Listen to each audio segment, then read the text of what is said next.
Kisah Nabi Sulaiman alaihissalam cukup banyak sekali. Nabi Sulaiman adalah salah seorang putra Nabi Daud. Sejak ia masih kanak-kanak berusia 11 tahun, ia sudah menampakkan tanda-tanda kecerdasan, ketajaman otak, kepandaian berpikir. Dalam kisah Nabi Sulaiman, diceritakan pula bahwa beliau memiliki ketelitian di dalam mempertimbangkan dan mengambil sesuatu keputusan. Ia juga sudah dinobatkan sebagai pengganti kepemimpinan ayahnya jika ayahnya meninggal. Allah Subhanahu wa Ta'ala memberikan nikmat-nikmat dan mukjizatnya yang khusus dan agung kepada Nabi Sulaiman, menjadi penguasa yang tak tertandingi di muka bumi. Namun Nabi Sulaiman tetap menunjukkan sebagai manusia yang paling banyak berzikir kepadanya dan manusia yang paling banyak bersyukur di zamannya. Daud merupakan ayah dari Sulaiman. Ayahnya sering mengajak Sulaiman menghadiri sidang yang diadakan oleh kerajaan untuk menyelesaikan perkara-perkara perselisihan dalam masyarakat. Daud memang sengaja mengajak Sulaiman karena Daud ingin Sulaiman menggantikannya ketika kelak Daud sudah meninggal. Karena Sulaiman dianggap yang pantas, Daud selalu mengajak Sulaiman ikut di setiap acara-acara pengadilan di kerajaan. Hal ini bertujuan agar Sulaiman memahami permasalahan di dalam masyarakat dan mengetahui bagaimana cara menyelesaikan kelak ketika Sulaiman sudah memimpin di kerajaan ini. Ayahnya Daud sangat mengharapkan Sulaiman mampu berbuat bijak lebih dari yang ayahnya harapkan. Nabi Sulaiman juga bermula pada suatu perkara masyarakat yang melaporkan kepada ayahnya.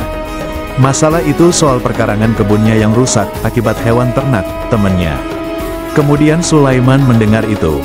Kemudian Sulaiman memberikan nasihat agar mereka berdua menukar antara hewan ternak dan perkarangan kebun yang rusak sampai menjadi seperti semula, dan mereka setuju. Memang dia selalu dianggap paling cerdas dan tajam otaknya dibandingkan dengan saudaranya yang lain, bahkan yang lebih tua dari Sulaiman. Tujuan Daud sering mengajak Sulaiman dalam acara-acara kerajaan adalah untuk mengenalkan putra mahkotanya, yaitu Sulaiman. Selain itu juga bertujuan agar Sulaiman memahami kerja-kerja jika menjadi raja kelak nantinya. Memang sudah sejak kecil Sulaiman dipersiapkan untuk memimpin Bani Israel yang dipimpin ayahnya saat ini. Namun kakak Sulaiman yang bernama Absyalum tidak terima dengan apa yang sudah diberikan Daud kepada Sulaiman. Karena itu dianggap melangkahi orang yang lebih tua dalam keluarga, dan Absyalum menganggap dialah yang patut menjadi putra mahkota. Dengan keadaan demikian, ia menaruh dendam terhadap ayahnya. Kemudian dia menyiapkan pemberontakan terhadap ayahnya untuk merebut kekuasaan yang telah diberikan kepada Sulaiman. Absyalum perlahan-lahan mendekati rakyat untuk mengumpulkan pasukan, guna mengumpulkan kekuatan untuk melakukan pemberontakan terhadap ayahnya. Setelah merasa pengaruhnya sudah menyebar luas di kalangan masyarakat Bani Israel dan bahwa ia telah merasa sudah memikat sebagian hati masyarakat, hal tersebut dianggap sudah siap untuk dilakukannya penyerangan dan mengambil alih kekuasaan dari tangan ayahnya dengan paksa. Banyak mata-mata yang disebar ke pelosok negeri. Absyalum memberi tanda-tanda kepada penyokong rencananya. Jika trompet sudah ditiup, maka segeralah masyarakat berkumpul mengerumuninya, kemudian mendeklarasikan pengangkatan jabatannya sebagai raja menggantikan Daud ayahnya. Berbondong-bondong dan terdengar sorak-sorak bahwa masyarakat meminta Daud turun dari jabatannya. Tak lama setelah itu keadaan kota menjadi kacau, dilanda huru-hara, keamanan tidak terkendalikan, perkelahian terjadi di mana-mana antara orang yang pro dan kontra terhadap Absyalum. Dalam kekacauan tersebut, Absyalum terbunuh dan Daud tidak menjadi tergantikan. Sedangkan keadaan kota Yerusalem berangsur-angsur menjadi pulih kembali. Setelah 40 tahun menjadi pemimpin kerajaan, akhirnya ayah Nabi Sulaiman wafat, dan kepemimpinannya digantikan Nabi Sulaiman. Karena memang Nabi Sulaiman memang sejak awal sudah dipersiapkan untuk memimpin kerajaan selanjutnya, dan persiapan-persiapan itu sudah dimulai sejak Sulaiman masih kecil. Karena juga kecerdasan yang dimiliki oleh Sulaiman, Nabi Sulaiman menginginkan sebuah kerjaan yang belum pernah diperoleh siapapun kepada Allah Subhanahu wa Ta'ala. Bukan berarti Sulaiman adalah seorang yang gila kekuasaan, namun Nabi Sulaiman berambisi mempunyai kekuasaan sebagai seorang nabi, dan ambisi seorang nabi tidak lain untuk kebenaran, yaitu mempermudah penyebaran dakwah di muka bumi. Sulaiman sama sekali tidak cinta terhadap kekuasaan dan ingin memerangi semua kelaliman di muka bumi. Sulaiman telah mengerahkan semua kemuliaan dan kekuasaannya dalam rangka menegakkan agama Allah Subhanahu wa Ta'ala dan menyebarkan Islam. Kebijakan Sulaiman tidak terbatas bagi manusia, bahkan berlaku bagi burung dan hewan lainnya. Inilah salah satu kisah Nabi Sulaiman yang memberikan banyak pembelajaran kepada kita, khususnya di kehidupan masa kini. Meneladaninya adalah sebuah kebaikan yang akan dirasakan oleh diri kita sendiri dan juga orang lain. Berbicara tentang kekuasaan, inilah kisah Nabi Sulaiman yang menggambarkan jelas bagaimana Nabi Sulaiman sebenarnya. Dari kepemimpinannya Sulaiman yang telah berkuasa secara penuh atas kerajaan tersebut, Bani Israel yang semakin membesar dan meluas. Allah memberikan baginya makhluk-makhluk seperti jin, angin dan burung-burung yang selalu mengikuti perintah Nabi Sulaiman.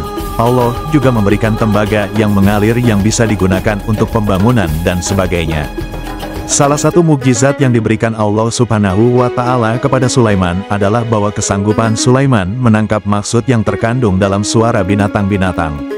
Selain itu, binatang mengerti apa yang Sulaiman perintahkan dan ucapkan kepada binatang tersebut. Maka Nabi Sulaiman berserta rombongan kafilah yang sangat besar menuju ke Asgalan.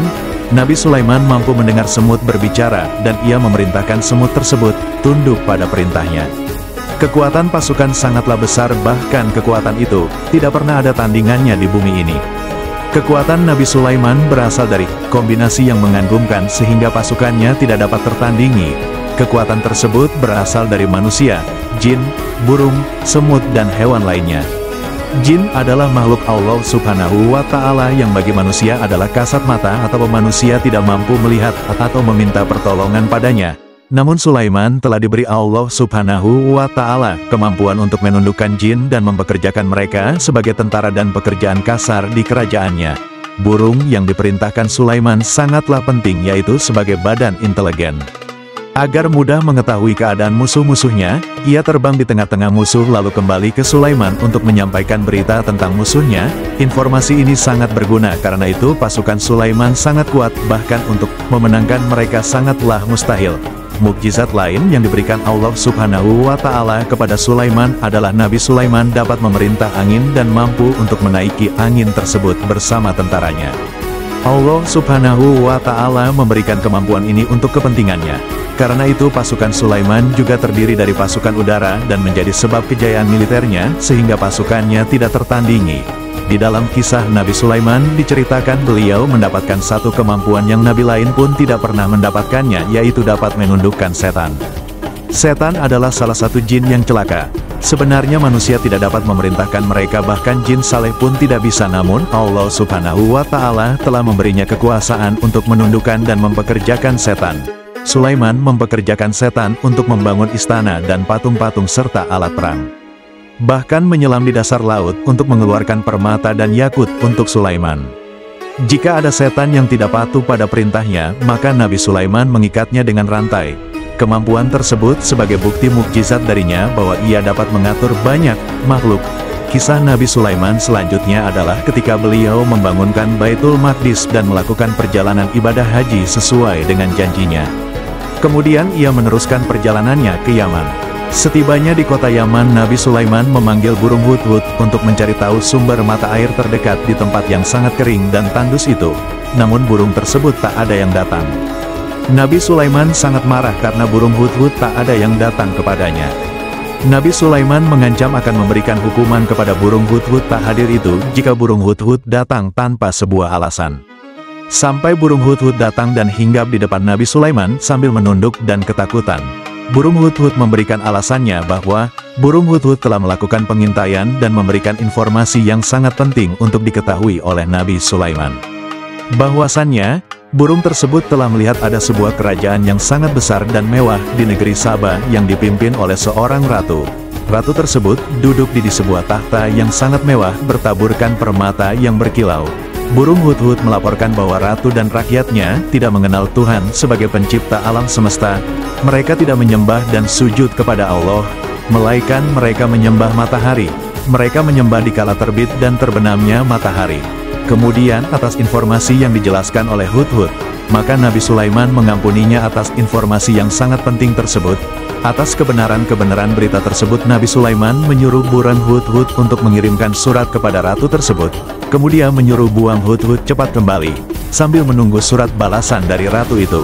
Surat tersebut telah sampai kepada ratu tersebut, dan dengan terkejut ratu itu mencari-cari siapa yang telah mengirim surat.